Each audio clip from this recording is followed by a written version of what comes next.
So Mike Daniels is one of the global partners of the research and consumer insight consultancy, the Behavioral Architects.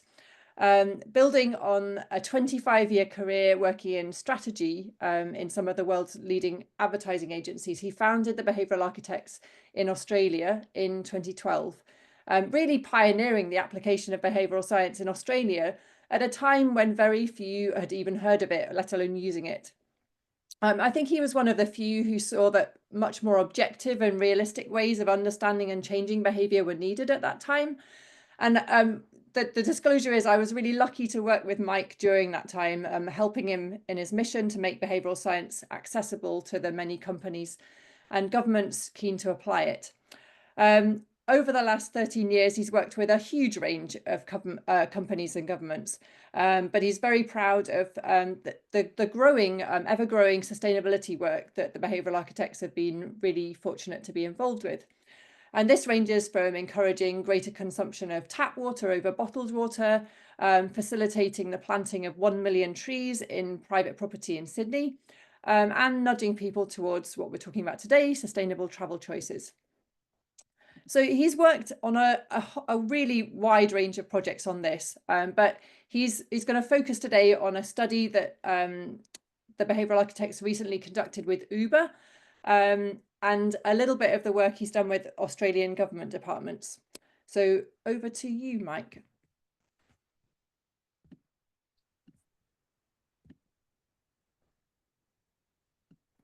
Thank you very much, Liz, and thank you, everyone.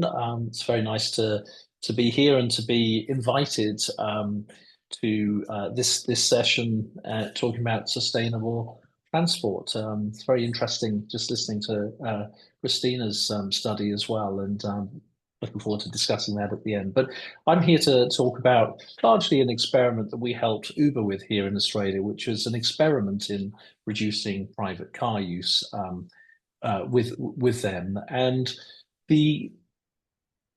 sorry, one second. So just to give you some perspective here, private car use really dominates mobility in Australia. It's probably hardly surprising. But what you see here with this green circle here, it's all green, but the dark green refers to private car use. 72% of all trips are made in private vehicles in Australia, with correspondingly less in public transport, walking and cycling, and this tiny little slice of pizza here is point to point, which is taxi and rideshare.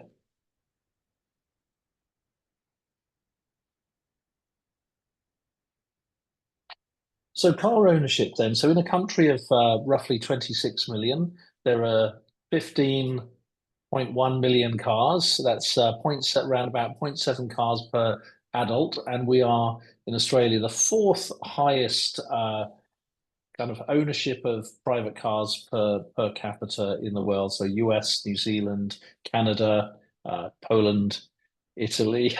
I can't remember who IS is. I'm sorry for anyone for IS.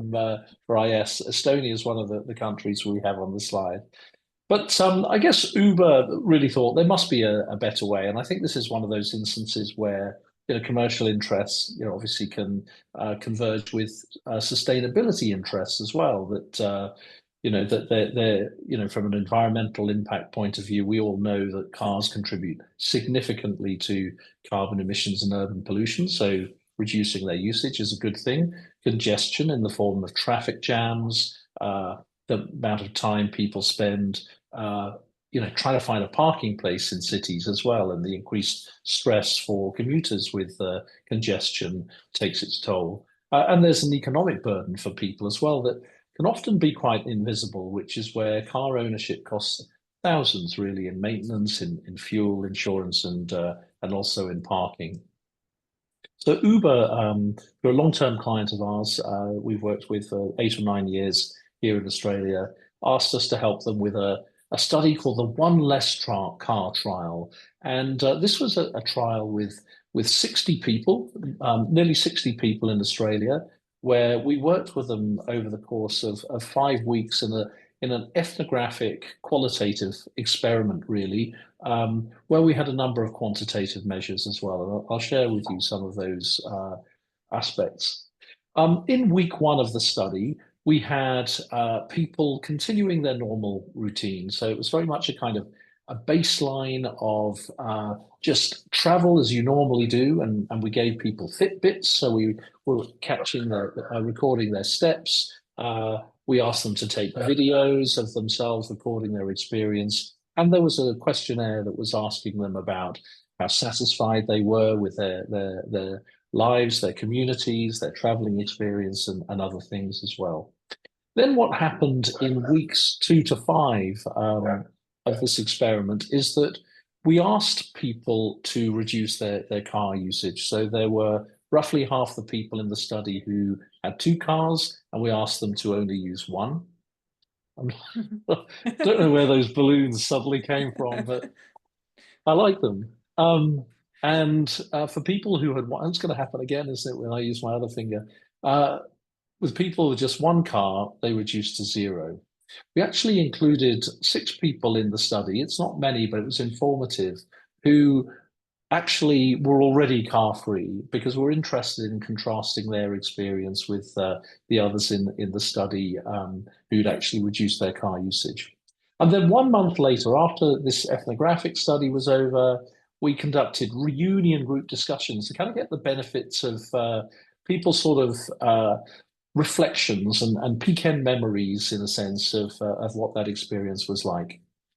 So touched on some of these things. So there were daily travel logs, weekly video logs, pre and post surveys, and I'll share with you some of that data and these reunion group discussions as well.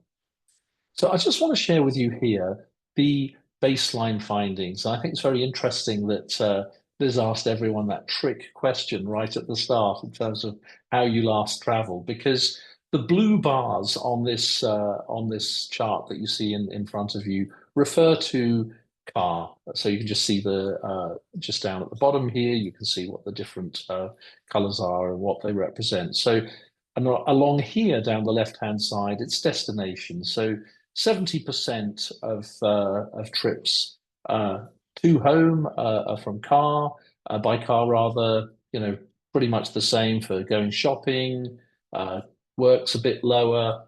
I can't remember what that includes, but it's a lot. Restaurant or bar, visiting friends, family, like this blue bar is huge. And where children are involved, that's the biggest of the lot. So that's pretty interesting. So what we see is that people are incredibly reliant on cars, and they account for huge volumes of occasions and dominate all trip types. And private vehicles were the most default choice for most people. And so habitual behavior, cars are hugely ingrained in people's lives. And I think one of the things that we came to realize through the course of this experiment is that they're almost like if you the perfect consumer product. They do so much for people. You don't need to plan your trips. You can get in the car and start driving and plan as you're driving. And we'll share with you some insights that make it very clear in terms of what people are giving up when they start giving up cars. So the initial challenges that people found, I now need to plan an awful lot more now that I don't have my car. So they needed to plan ahead for longer travel time. They needed to think about the routes as well that they were taking, and finding alternative transport routes does require a lot of research initially from people. And when I say initially, quite because they do get used to it. And I think, again, seeing some of the data that Christina was showing, where, people kind of work their way into things, they get used to things. Carrying capacity is a huge issue, and whether it's shopping, transporting items. And again, quite frankly, cars are mobile wardrobes, they're mobile changing rooms in the way that they tend to get used. They're largely perfect in that regard. And of course, weather concerns. People were getting worried about what would happen in the weather. Challenges that were Oh, biggest were the unreliability of the buses, sorry, 1 second. Can you hear this video? You can? Great. and just not knowing whether they were going to actually turn up or whether they would be on time. And that kind of was problematic when I had to be somewhere at a certain time, for example, to collect my daughter from school. So The biggest challenges that I found were probably, I feel like I didn't find like the work weeks challenging at all because I live in the inner city. But on the weekends, I think finding weekend activities to do, like we might have wanted to go for like hikes a bit and driven a bit further away. So some of those further distances away was a bit challenging. I just decided to do Uber the entire way. It's a pretty expensive option, usually only probably cost me $3 or so to drive myself there. So this is going to be $30 odd, so 10 times the cost. So you're hearing there some of the challenges that people experience and anticipate in terms of reducing, giving up their cars. And what we found, and I think this is a hugely important thing. Whoops, I've just gone too far. Is that, you know, essentially when people give up a car, they need at least 4 modes to replace private car use.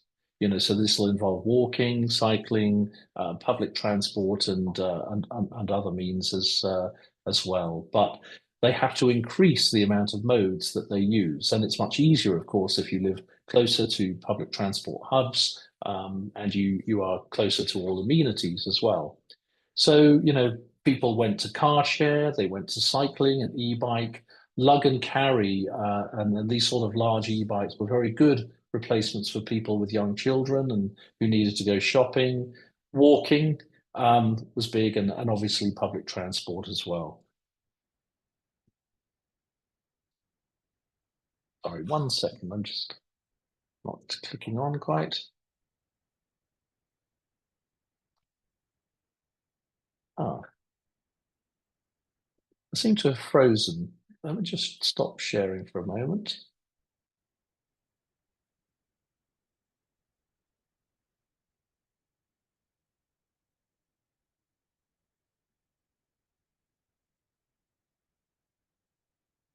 Okay, here we go. But there were positive experiences that emerged for people. So once they kind of got used to things, actually they started noticing differences that were quite important. Most rewarding is the realization that I really don't need to have a car. I have highly predictable routine or usual travel movements, and it's a substitute for most of those. So I've resolved that I'm going to sell my car. Firstly, I've saved a lot of money. So I'd only just started trying to use the train just before the experiment, but before that I was mostly driving every day. So I'm saving $17 a day in parking and $100 a week in petrol, and that adds up really, really quickly.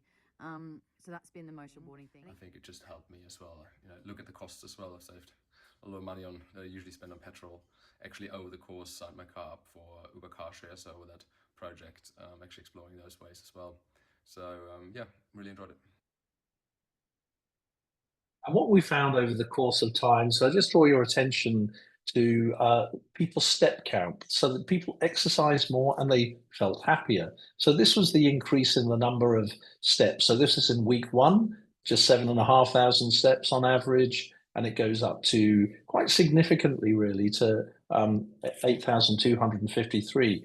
I'm walking a lot more than I normally would if I had the car. It's a good way to get out and get some fresh air.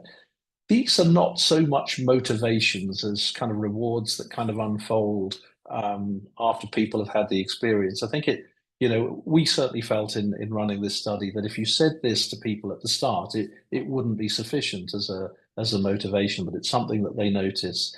Trip satisfaction increased over time. So it was hard initially, took a little bit of time to get used to it, 7.9 out of 10. Then it starts to go up, 8.1, 8.3, 8.6. And, you know, again, I think that point, Christina, about you know, how long does it take for habits to get to form and how long it takes for people to get used to things. It just does take a little bit of time. What the magic number is, I don't know.